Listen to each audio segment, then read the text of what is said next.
Hello, everybody. Excuse me, I got a frog in my throat. Good Wednesday morning.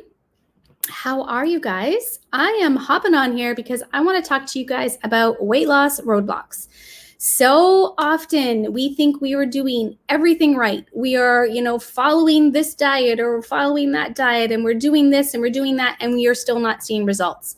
So a lot of times this happens because there are roadblocks that we don't realize are actually making it hard or impossible for us.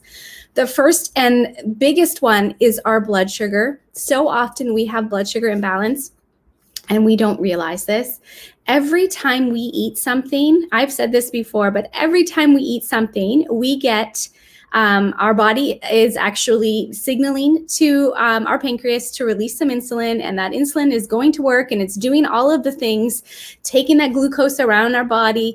But the problem is when we're always doing this, we have so much insulin, so much stuff going on that our body never gets a chance to burn any of it off. We start to hold it, and insulin is a fat storing hormone. So what happens is it starts to turn and store as fat in our body. We don't want that, right? So the way to do that, obviously, is to not eat so often. I know you'll hear people tell you to eat every like 4 to 6 small meals a day. Don't do that. Don't do that. Try not to snack. Obviously, if you're hungry, snacking is important. And that means you should be having a balanced snack. So protein and a fat is so fantastic. But if you can actually stretch out your meals, you're giving your body a chance to burn the fat, not just burn the sugar. Every time we eat, right, we're giving our body energy, and that energy gets burned. But when you don't eat for a little while, your body has to still have energy. It's going to, dig in and burn some of that fat. So that is the number one roadblock that I find really so prevalent for a lot of people. You don't realize it, right? You think you're hungry, so you have something to eat, but it actually can be backfiring for you. To maintain your blood sugar balance, obviously you want to make sure you're having a balanced plate. So you want to make sure you're having enough protein, a fiber, and a fat every time you eat. This is going to balance out your blood sugar, and it's going to, keep it on an even keel. It's going to satiate you and keep you full longer so that you aren't eating a whole bunch of little mini meals. That's really so important as well.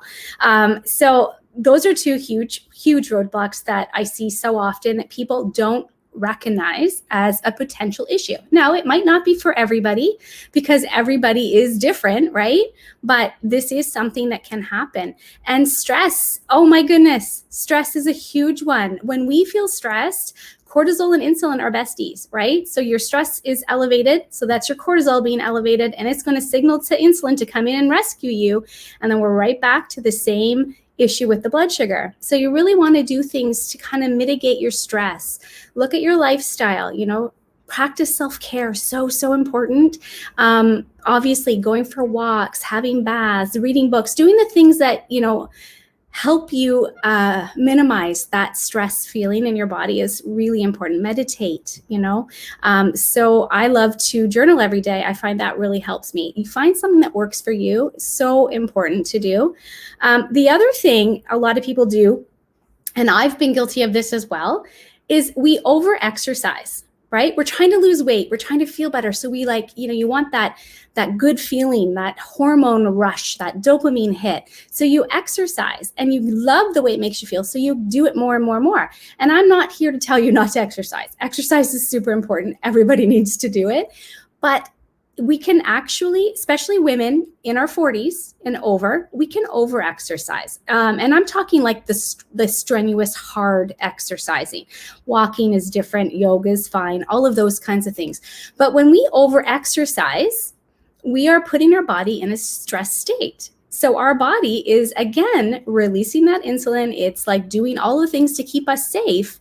And that's actually mitigating our weight loss efforts. So you're better to do a short, quick hit exercise opposed to these long cardio type, do some weights. These types of things are way better for women our age. I'm talking to all of, the gals here that are, 30, 40, 50, 60, This is us. We're different. Our bodies are different. Our metabolisms are different. So that is a really big one. A lot of times, I mean, I've been guilty of that. I love the way going for a run makes me feel, but I know I can't do it too often because it does put my body in a stress state. So I have to find other ways to move my body that makes me feel good, right? So just going for a walk and listening to a podcast is something I actually really love doing now, or going for a hike. And a lot of times women our age, we have hormonal imbalances. Again, this is the insulin, the cortisol, the leptin, the ghrelin, all of these things, estrogen. They really can impact our ability to lose weight. And it gets frustrating. So again, that goes back to making sure you're having enough protein, enough fiber, enough fat. You want to make sure that that's so crucial for balancing your hormones. Your lifestyle is massive. Sleep. Oh my goodness, sleep is the most underutilized thing most of us do. We really need to sleep more. It really does. It gives your body a chance to heal. It repairs your cells. So vital. And this is something that we don't really think about, which can be a roadblock for many of us when we're trying to lose weight. You think you're doing all of the things right, but you're letting go of the really easy, simple, most important things. So those are just a few things that I wanted to hop on and tell you guys about. It really does. I mean, it's simple. It's back to basics, making sure you're sleeping, you're drinking your water, you're eating enough protein, fiber, and fat, all simple things. But they seem to kind of get forgotten because we get so overwhelmed. And so we put ourselves into this huge, cycle of trying all of these different diets and cutting out food groups and doing all of these things where we really just kind of slow it back and get back to basics. You're actually going to start to see some success. So it's really important. Anyways, I hope everybody's happy, safe, and well, and we'll chat with you all soon. Okay, bye guys.